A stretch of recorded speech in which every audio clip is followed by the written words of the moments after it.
안녕하세요. 리보 오디오 극장입니다. 오늘은 시선을 동쪽으로 돌려 1300년 전 당나라로 여행을 떠나보려 합니다. 여자가 왕이 된다는 것은 상상조차 할 수 없던 시대, 그 금기를 깨고 스스로 황제의 자리에 올라 대륙을 호령했던 단 한 명의 여인이 있었습니다. 후궁에서 승려로 다시 황후를 거쳐 만인의 정점인 황제가 된 여인. 성군과 악녀라는 극단적인 평가를 동시에 받는 그녀. 칙천무후의 이야기인데요. 그녀가 걸어간 피와 야망의 길을 지금부터 들려드리겠습니다.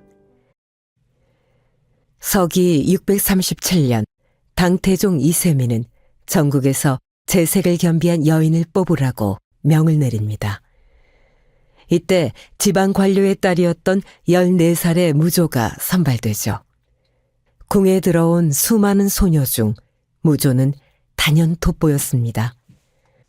가냘픈 버들가지 같은 미인이 아닌 목단꽃처럼 풍만하고 화려하며 강렬한 안광을 지닌 여인이었습니다. 당시 당나라는 마른 체형보다는 풍만하고 건강미 넘치는 체형을 선호했는데요.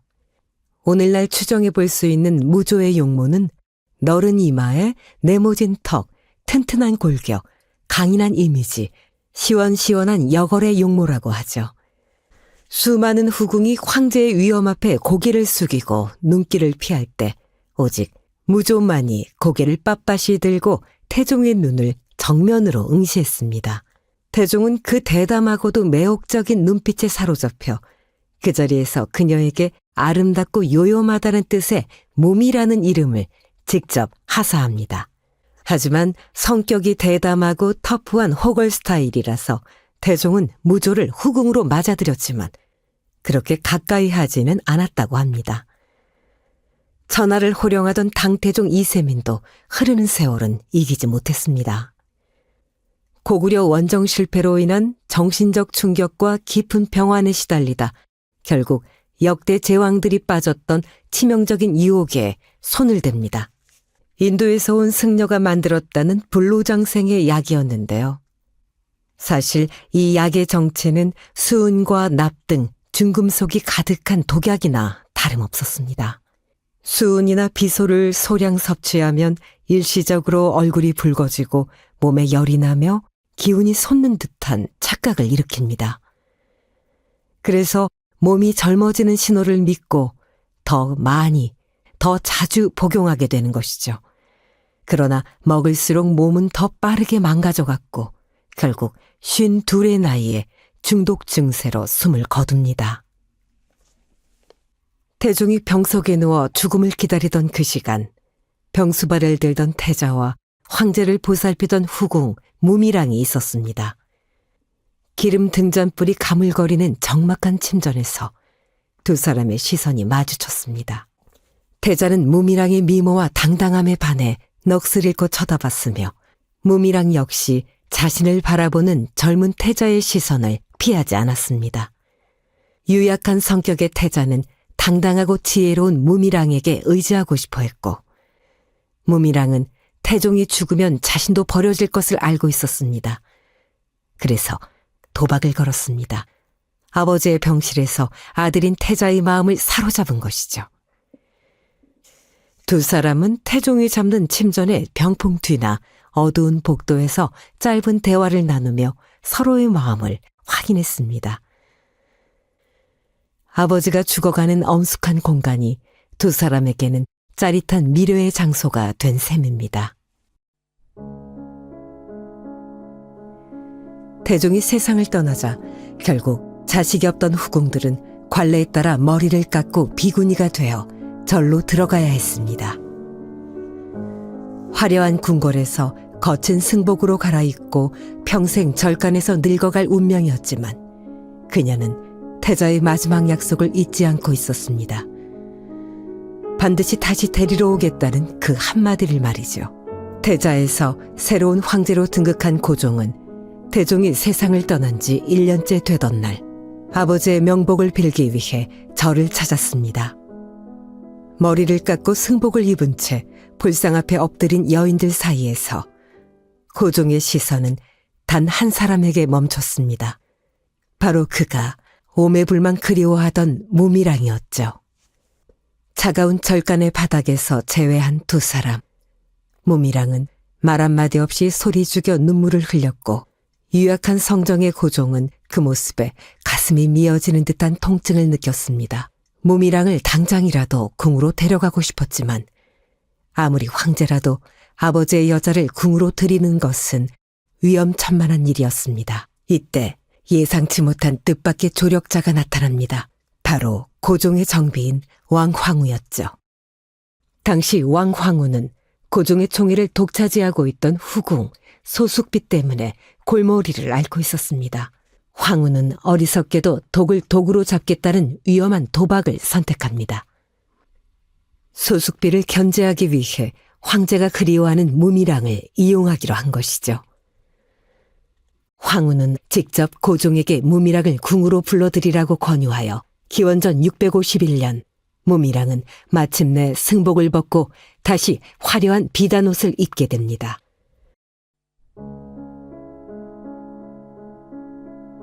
이제 무미랑의 목표는 더 이상 후궁의 자리가 아니었습니다. 자신을 지켜줄 유일한 방패는 황후라는 자리라는 것을 알게 된 것이죠. 다시 궁으로 돌아온 그녀 앞에는 막강한 권력을 가진 왕황후와 소숙비가 버티고 있었습니다. 그녀는 자신을 불러들인 왕황후에게는 세상에서 가장 겸손한 하녀처럼 굴었고 고종에게는 유일한 안식처가 되어주었죠. 그러다 마침내 무조는 세상에서 가장 잔혹한 승부수를 던지게 됩니다. 어느 따스한 오후 무미랑은 갓 태어난 자신의 딸을 요람에 눕혀두고 잠시 자리를 비웁니다. 그 사이 평소 아이를 좋아하던 왕황후가 방문해 잠든 아이를 축복해주고 돌아갔죠. 잠시 후 방으로 돌아온 무미랑은 아무도 없는 방에서 자신의 친딸을 제 손으로 목 졸라 살해합니다. 황제 고종이 방에 들어섰을 때 마주한 광경은 처참했습니다. 싸늘하게 식은 아기를 안고 실성한 듯 오열하는 무미랑, 그리고 방금 전까지 그 방에 머물렀던 유일한 외부인 왕황후. 분노로 눈이 뒤집힌 고종에게 왕황후의 결백은 공허한 외침일 뿐이었습니다. 무미랑은 서인이 된 황후와 소숙비 두 여인에게 곤장 100대를 치고 손발을 자른 뒤 술 항아리에 산채로 넣어 죽였습니다. 자식의 생명을 제물로 바쳐 황후라는 거대한 성벽을 단숨에 무너뜨린 것입니다. 남편 고종은 몸이 약했고 정무에 지쳐 있었습니다. 영민한 무조는 황제를 대신해 국정을 돌보기 시작하죠. 그녀는 병약한 고종의 뒤편에 보이지 않는 장막을 치고 앉아 모든 상소문을 먼저 읽고 결정을 내렸습니다.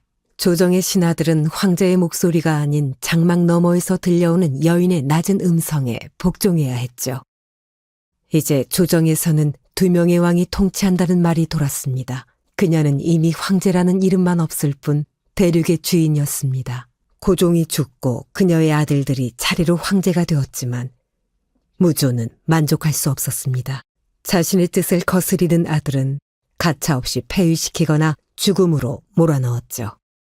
어머니라는 이름보다 군주라는 이름이 그녀에게는 더 중요했습니다. 그리고 그녀는 자신이 황제가 되어야 하는 정당성을 만들기 위해 기적을 조작하기 시작합니다. 어느 날 전국의 백성들 사이에서 기묘한 소문이 돌았습니다. 낙수라는 강에서 신비한 돌이 발견되었는데 그 돌에는 여인이 내려와 인간 세상을 다스리니 영원한 번영이 있으리라 라는 글귀가 새겨져 있었다는 것이죠. 물론 이것은 무조가 미리 사람을 시켜 돌에 글자를 새기고 강에 던져둔 치밀한 연출이었습니다. 하지만 미신이 세상을 지배하던 시대, 백성들은 이를 하늘의 계시로 믿었습니다. 민심을 현혹시킨 무조는 마침내 당나라를 지우고 자신의 나라인 주나라를 선포하며 중국 역사상 유일무이한 여황제로 즉위하게 됩니다. 황제가 된 그녀가 가장 먼저 칼을 댄 것은 뿌리 깊은 귀족 사회였습니다. 당시 조정은 명문가 자제들이 독식하고 있었죠. 측천무후는 이들의 힘을 빼기 위해 과거 제도를 대대적으로 개편합니다. 가문이 아닌 실력만으로 인재를 뽑는 전시를 도입한 것이죠. 황제가 직접 면접을 보고 인재를 선발하자 가난하지만 똑똑한 선비들이 전국에서 구름처럼 몰려들었습니다. 오늘날 우리가 아는 공정한 시험의 기틀이 바로 이 여황제의 손에서 굳건해졌습니다. 담장박 백성들에게는 그녀가 구원자였습니다. 농사짓는 법을 정리한 책을 전국에 배포하고 부역을 줄여주었으며 여성들이 지위를 높이는 정책을 펼쳤습니다. 기록에 따르면 그녀의 치세 동안 인구는 급증했고 집집마다 곡식이 넘쳐났습니다. 그러나 칙천무후는 알고 있었습니다. 자신을 인정하지 않는 구귀족들의 입을 막으려면 보이지 않는 곳에서 목을 조르는 공포가 필요하다는 것을요. 그래서 조정안에서는 피바람이 부는 공포정치를 펼쳤습니다. 자신의 손에 피를 묻히는 대신 인간이 느낄 수 있는 극한의 고통을 설계하는 잔혹한 고문 기술자들을 등용했습니다. 타겟은 황제의 권위에 도전하는 기득권층이었습니다. 그녀는 잔인한 고문 기술자들을 이용해 정적들을 깨끗이 청소한 뒤 그들이 쓸모없어지자 그들마저 반역죄로 처형하며 민심을 달랬습니다. 사냥이 끝나자 사냥개를 삶아먹는 토사구팽의 진수를 보여준 셈이죠. 어느새 여자의 나이 70을 넘겼습니다. 대륙의 모든 남자가 그녀 앞에 무릎을 꿇었지만 흐르는 세월과 밤마다 찾아오는 지독한 고독만큼은 황제의 권력으로도 막을 수가 없었죠. 이때 늙고 지친 여제의 곁을 파고든 2명의 아름다운 청년들이 있었습니다. 장혁지와 장창종 형제인데요. 장씨 형제는 하얀 피부와 아름다운 용모를 가진 청년들이었습니다. 여제는 그들을 늘 곁에 두고 적적함을 달랬죠. 여제가 노안으로 침소에 누워있는 시간이 길어질수록 모든 국정보고는 장씨 형제를 거쳐야만 했습니다. 한때 천하의 인재를 직접 면접보던 서슬퍼런 통찰력은 사라지고 꽃미남의 달콤한 속삭임에 갇힌 채 제국이 서서히 일그러지는 것을 보지 못했습니다. 서기 705년 여제 칙천무후가 병석에 누워 세상과의 끈이 끊어질 때쯤 궁궐 밖에서는 거대한 움직임이 시작되었습니다. 셋째 태자를 지지하는 대신들이 결탁하여 여제의 눈과 귀를 가리고 있던 장씨 형제를 처단하고 이씨 왕조를 되찾겠다는 명분으로 군사를 움직였습니다. 신하들의 압박 속에 여제는 결국 황제의 자리에서 물러나는 문서에 서명하게 됩니다. 21년 만에 주나라가 사라지고 당시 당나라가 부활하는 순간이었습니다. 그녀는 황제의 자리에 앉기 위해 큰아들을 독배 앞에 쓰러뜨리고 둘째 아들은 밧줄에 목을 매게 했습니다. 셋째 아들은 왕관을 빼앗아 쫓아냈고 넷째 아들은 목숨을 구걸하며 자신의 발치에 엎드리게 했습니다. 아들들의 시신과 눈물을 딛고 올라선 황제의 보좌. 그것은 대륙에서 가장 높았지만 동시에 세상에서 가장 외롭고 피냄새 나는 자리였습니다.